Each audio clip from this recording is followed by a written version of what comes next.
today is truly an exceptional day. Women's History Month is upon us, and today we are going to speak to Yvonne Rubie, Golden Ribbon Plaything CEO that created and founded the Huggy Bean doll. So all of these products that you see here, this is the original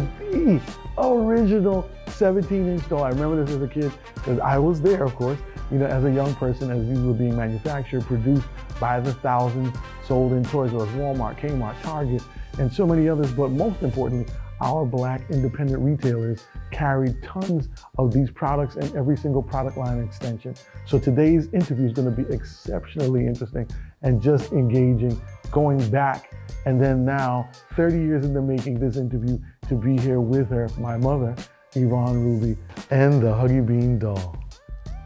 So we are here today with truly a magnificent, stupendous, and just amazing individual who just so happens to be my creator.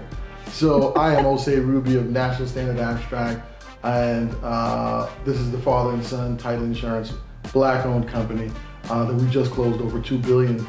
And for Women's History Month, March 2023, about 30 years in the making, we are now going to pay homage and honor Yvonne Rubie, my mother. So this is fantastic. And thank you so much for being here today. This is truly an honor. This is truly an honor. And also we're going to get into the history of the Huggy Bean doll. So for those that don't know, my mother and father created in 1985, it's going back a little bit, a year or two, where they created the first Black character mass-produced doll. So this is truly amazing. I was in high school or somewhere thereabouts at the time, and again, basically 30 years in the making of this magnificent opportunity to now get to talk to you. So my mother, Yvonne Rubie, give us a little insight on the Huggy Bean doll and what was it like, leading up to 1985 to create this fantastic image of positive energy and positive Black images of ourselves. Wow, that's, okay. So that's quite a story, and thank you. This is awesome. Yes, we're together and doing this. This is wonderful, and I thank you for inviting me. I do. Absolutely. I appreciate that. And so the creation, Bernard, who is my husband at the time, was doing a business together. We were doing different kinds of businesses together. And in fact, we had just come back from living in Liberia for a while. Yeah. And what was interesting, your sister, Mbalia, was quite young at the time. And of course, she was interested in dolls and different toys and things like that. And we had noticed with her, but not only with her, but other children as well, that young girls who were playing with dolls weren't playing with dolls that looked like themselves, right? And so, yes, it's good to see other cultures and to see other things, and that's all very wonderful and delightful.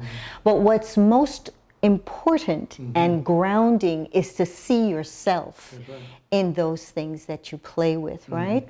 And to see that positive image. And that's really the root seed for Huggy Bean being created, to be able to put together a doll that looks like a child of African descent. That's right. And also to create a storyline around that. So it's not just a doll, but also a doll with a story, right? Where she is the main character. Now, I'm not saying there weren't other Black dolls around, but they were never the main character. And a lot of them sort of looked very different, not quite Black. Yeah. So that's the origin of Huggy Bean. No, thank you for that. So, to further expand, the beautiful thing about this interview is that I was a child or a young person at the time, and then my mother and father on this unifying journey with my sister as well. Yes. So the perspective of me being able to reflect on it and now interview and go through this is just fantastic. This is so awesome. It really is. And that let me just, if I may, for a minute, just step off and say that it is wonderful where as a parent, you can feel that you influence your child. Absolutely. You don't only want to influence the ethics of the child, the morals of the child, and all of those kinds of things, because child raising is no small business. But to be able to see where what you did influenced that person to the point where they took on their own business and wanting to be independent. So I'm glad that we're able, I hope, and I'm glad that we were able to, we were your influences That's for right. that. That's right, Yeah. absolutely. So yeah, no, you know, for sure, it is certainly the foundation and the ongoing inspiration to meet the expectations of such great creations of not only Huggy Bean but other businesses as well. So definitely, you know, it was a major training ground, and then also being able to stand on the shoulders of what was done before me. So without you, there is no me. Yeah, that's right. Without you, there is no me. There is no us of the expanded version of the 4 children. Right, and where your you know, your eldest is my grandson. That's right. Nadir is involved. It's a wonderful thing to be able to say out of your mouth, and to influence someone in business. They don't have to go in the same business. It's what's taken. It's the lessons learned, and being able to apply it in whatever situation that I find just so rewarding for me personally. That's right, Yeah. that's right. So, no, thank you for that. So with Huggy Bean, let's take everybody back. And for those that weren't there, we're going to introduce them to it. So in the 80s, in 1985 being the launch of the Huggy Bean doll, which that's the original in that box. And then this is the 10th anniversary doll. These books here on this table represent the 3 book series of Huggy Bean. So you have the origin of the Magic Kente cloth, and then the other 2 we happened upon a beautiful place, and then also the 3rd series as well. So really cutting edge and leading as far as Black history and educating our own people about our history through this powerful image of ourselves.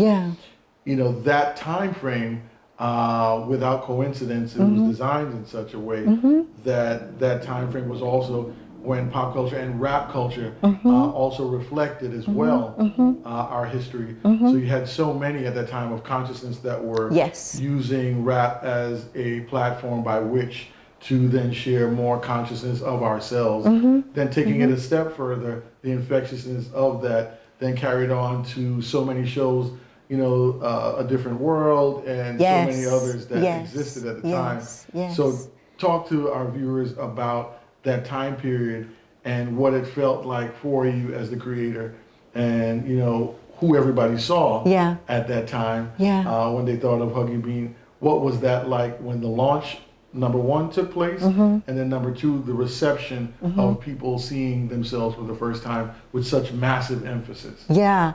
So with your $1 million questions, so one of the wonderful things on the introduction of the doll, and of course at the introduction, the public relations company who was handling it at the time, you know, had an event in Manhattan, and you know, several large name people were invited, and you know, all of that was wonderful. And in addition to that, their receptivity was wonderful, and in addition to that, the receptivity of the children. And the parents in particular, right? You know, being able to see a product that didn't look like a blackwash, if you will, of a white face. That's right.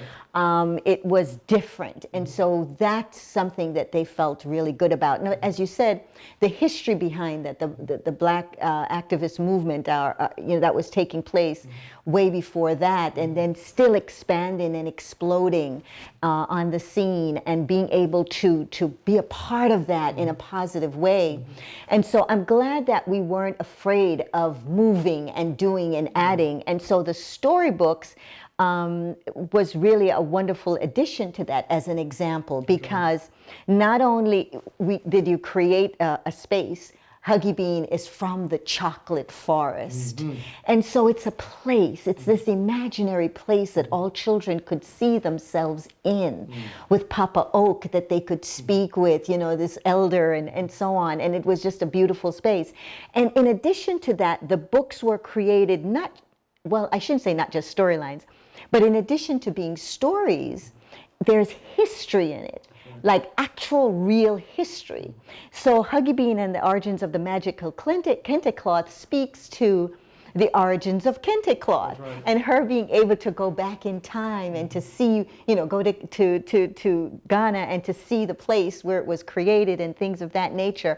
But then again, on top of that, it took on an educational value, an educational component. In addition to the historical education, it went another way. In addition to that, there are questions, if I may. Sure. In the back of the book, there are questions, and so this, as you know, is the storyline.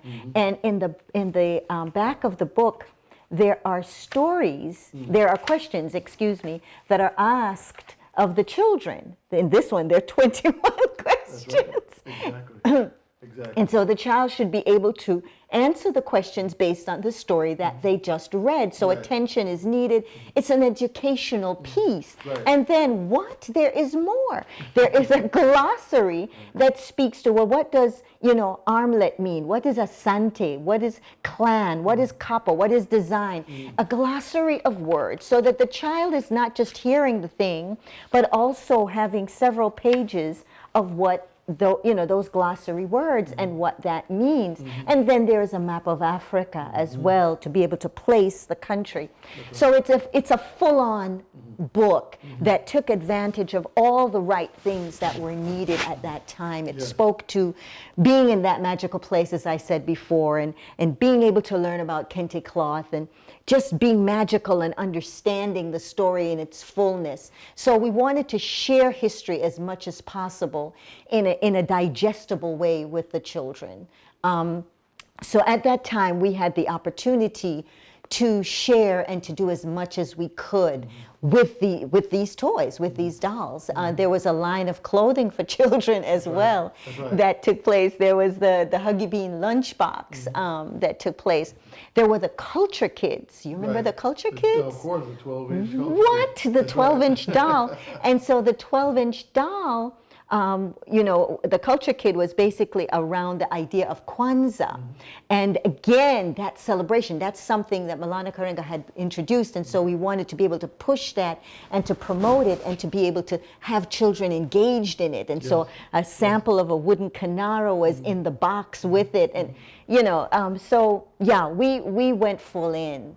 On our culture, because that was the whole point of the doll. It's having a doll, a toy to play with, but you can take it further and learn more about there's just so much about our culture to learn that we're still learning. Absolutely, absolutely not. And I think that, that's a great segue in that you're touching on a couple of points. Number one, the rich history of our Black people and using this doll, which had the original and authentic features of us as opposed to just being painted Black and having features of other groups. Right. And then taking it another step as we graduate and ascend, where now we are saying, yes, this looks like you, but let's take you deeper and show you and teach you about your history. Yeah. And then use this as a tool to also teach children about their history. Let's take it a step further than that, because now at that time in the 80s and the 90s, rap music, as I said, was reflecting more consciousness at that time. Absolutely. And also television was beginning to reflect and show and evidence more positive images and positive interactions amongst our own people, and showing the family structure, showing the family network, which this also supports in that when we talk about the Ashanti Kingdom in the Origin of the Magic Kente Cloth, it showed the hierarchy, it showed the organizational chart of who was who and why that existed. And in the other books, it also touches on our great history as well. So now segueing from that and modularly building on those blocks of education of our people and of that power. What was it like selling it to majority retailers and major retailers at the time? And then as you talk about that, system of retail sales, then we would also need to talk about the Black ecosystem of retailers that existed. Yeah. Without the shadow of a doubt, the support of our communities was absolutely amazing. Like, absolutely amazing.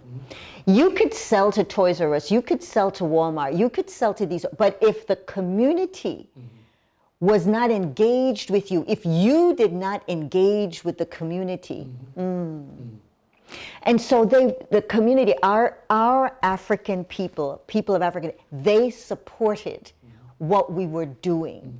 That was the key to our success. That allowed us to be bodacious, bold enough to go into a Toys R Us and say, yeah, you ordered this amount, but you really could pump that up a bit. It's more in demand. That was what it was. And then also, in addition to selling to so-called major market salespeople, we made sure to reach out to, and they reached out to us, the African American businesses that existed at the time.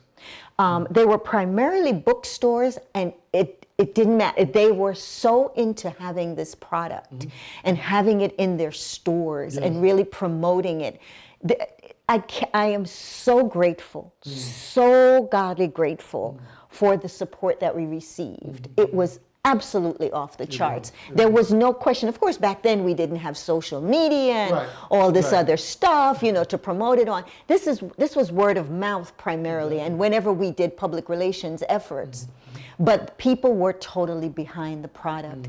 And part of, so the selling of that, your boldness and your being able to stand flat-footed in front of a so-called major buyer comes from that backing, comes from us knowing that they're going to purchase this product. That's right. This is what our people want. That's right. Right? And so that was a major piece of it. And then also, too, just a little, piece that I definitely don't want to forget. WBLS was big in, was it WBLS or WLIB? But there were, both of them actually, yes, exactly. Were very much behind us and, willing to cooperate it with us. So we had a half an hour Huggy Bean show on WLIB, and Ambalia, of course, your sister, was the Huggy Bean character. But that also built the relationship with the children and built the relationship with the family, so that they knew on a Saturday morning at this time, they could tune into WLIB with Bob Law and be able to hear Huggy Bean and to hear their stories and have interviews go on. And so that was a good, I'm just so glad that, again, the receptivity of our people to what we were doing was just right on point. Yeah. And so, of course, now I don't remember what it is that you asked me before because I went. No, so we were touching on we were touching on the major retailers. Yeah. And what did that journey look like? Yeah. And what did that present to you at that time? Yeah. And how receptive, or was there a lack of receptivity? What was that like? It was work 24/7. It was a very, very tight community, and you had to try to find holes to push yourself into all the time, meaning the toy industry. Yes. It was very competitive. And you always had the question of, yes, well, you sold that one, but I don't know if they're going to want this one. There's always that conversation. And so in the initial years, for the first 5 or 7 years, the toy industry as a whole, especially the doll industry, was not, I don't think, paying that much attention to what we were doing. So there's a formula, right, that takes place. And so they weren't really paying that much attention to what we were doing. But as time went on and they began to see the influence of the doll, and it was like, And so now remember, when you go into the buyer has relationships with all these people. That's right. And so the buyer would not necessarily keep to themselves what they've learned of what you're doing. And there are many different things that happened. So after a while, you began to see shifts that there weren't any shifts in the population, in the people to whom you were selling, right? I mean, the consumer. There weren't any shifts in the consumer and the buyer, but there were shifts in the larger companies who were purchasing from us. Yeah, and so there were different things that were done. So, for example, you know, we would go in and we were told, well, you know, it's not selling very well, and you know, and I just don't know what's going to happen. And and then you would find that the dolls may not, if you go around to different stores, the dolls wouldn't be on the shelves for a while, and then all of a sudden they come back on the shelves, but they're crashed down prices, right? Reduced prices, because the argument that they would make is it wasn't selling. So we need to reduce. But the fact of the matter is, it was in the warehouse. It wasn't available. It wasn't available for the people buyer. to buy Yes. and or acknowledge that it was even present. Exactly, exactly. And then different shifts would take place. And instead of being on eye level, now it's all the way either on the floor level or all the way up on the top, so you can reach. And so consumers are accustomed to eye level products. That's the major area. So a lot of different things started to take place, and then different dolls started to come out that were to recapture the market. And so it's business, right? It's all about, that's a formula, I think, that takes place throughout any business, where if the competition begins to look serious, you're like, okay, wait, what? No, I'm not sharing with you. No. So, you know, that was it. So you had to stay on point as much as you possibly could, all the time, securing different, you know, businesses with different people on different levels, and always looking after the black businesses, black owned businesses. Yeah. So let's look at this now. So we're talking about 1985, you know, the launch, and you know, the launch pad begins, so the ascension begins. Then we're talking about, you know, introduction to, you know, the community of retailers, whether majority or independent black owned retailer. So heavy and significantly strong and aggressive support from the black community, which then rolled up to create that level of momentum and critical mass to make it a conclusive conversation to be able to penetrate the retail majority market. So then you had names like Toys R Us, Walmart, Kmart, Caldor, Target, you know, and so many other retailers that were carrying the product at that time. So now that we have that, add to that as far as expanded brand visibility and getting into the wealth and depth of character development. You know, my sister played the role of the character Huggy Bean on the radio show. Yes, she did. On the weekend, so that was exceptional. We're going to go one step further, where there was an actual formal play where there are approximately 25 to 30 actors and actresses, from full adult actors and actresses to also children as well. Talk to us a little bit about the play and what impact you thought that may have had, because you made a great point. Back then we didn't have social media, but these additional data points of engagement for customers and clients and the community at large to see the continued modular expansion. So again, initial introduction, toy product line continues to expand, and then now you have, you know, data points of awareness in media. So from the radio show, then now to in a full-blown play. Right. So the question became, how do we continue to reach people? How do we keep Huggy Bean in front and center? How do we keep telling the story so that children can have this place, this space in their minds, and then seeing it visually, you know, in terms of this make-believe place, right? This chocolate forest. And so the idea came about of putting on a play in Brooklyn, and that became important, right? And as I said before, we didn't have, you know, TikTok and whosoever and Insta people and whatever. Right. Yeah, Social that was media. absolutely not available. You Right. literally just had your phone that you dialed and so on. So, you know, you had to find ways. And of course, flyers were a big deal at the time, right? So, you know, people would walk around and give out flyers and they'd be able to announce it. And also to the radio station, again, as I said before, was extremely supportive to be able to get the word out about this play. And so people did come and they did, you know, see the play and they loved it. It just created a space of a dream space. All children have dreams. All children want to have a place in their minds that they can think of and relate themselves to. You know, if I may, I think of my play space as you know, Wakanda, right? That's my adult space where I would love to live in some place like that, right? And so I'm comparing that in the sense that the chocolate forest was the child's favorite place, that place that you could go to in your mind and just have a wonderful time.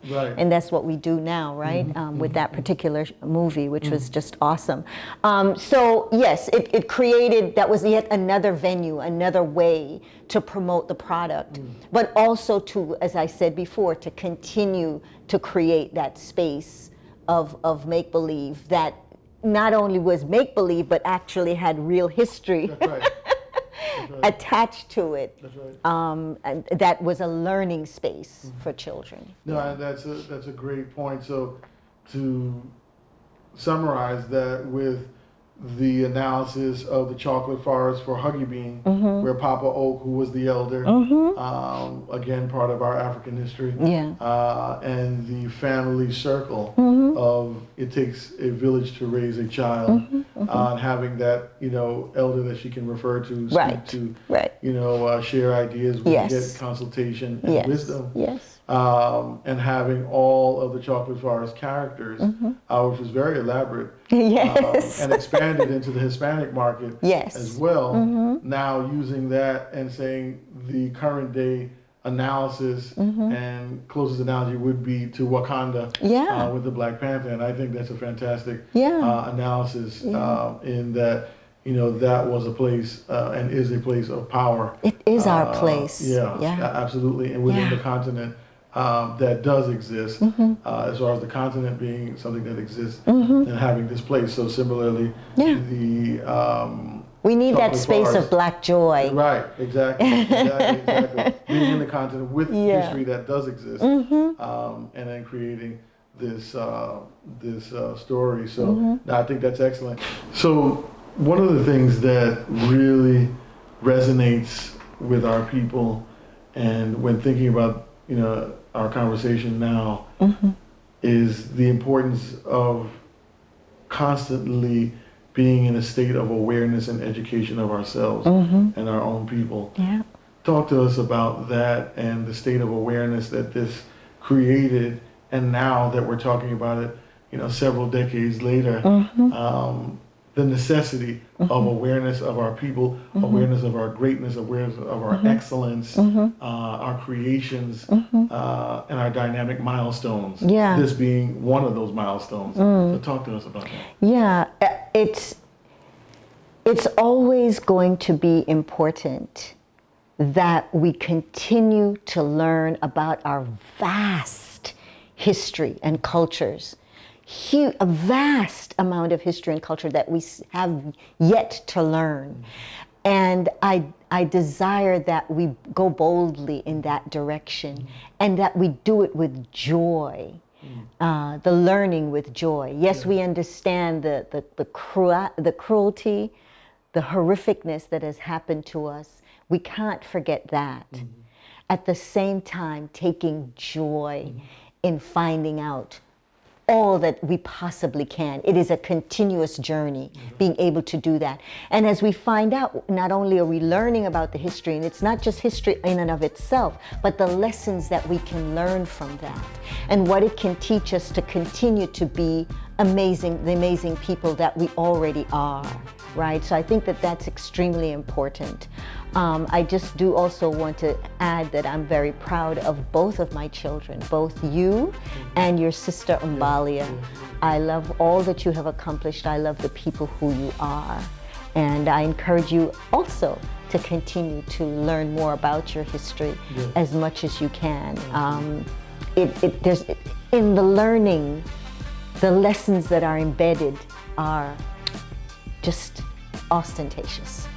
Well, thank you so much for this opportunity to share with everybody, the story of Huggy Bean and the conceptualization, the meaning and purpose behind it, and how, several decades later, the need still exists. Yes, it does. Even more so than ever, for us to continuously have positive images. Yeah, the need will always be there. The need will always, we always need to reinforce our children. As the more successful we get, it still remains necessary. Absolutely. Yes. Absolutely. Thank you so much. Thank you. Thank you. All right.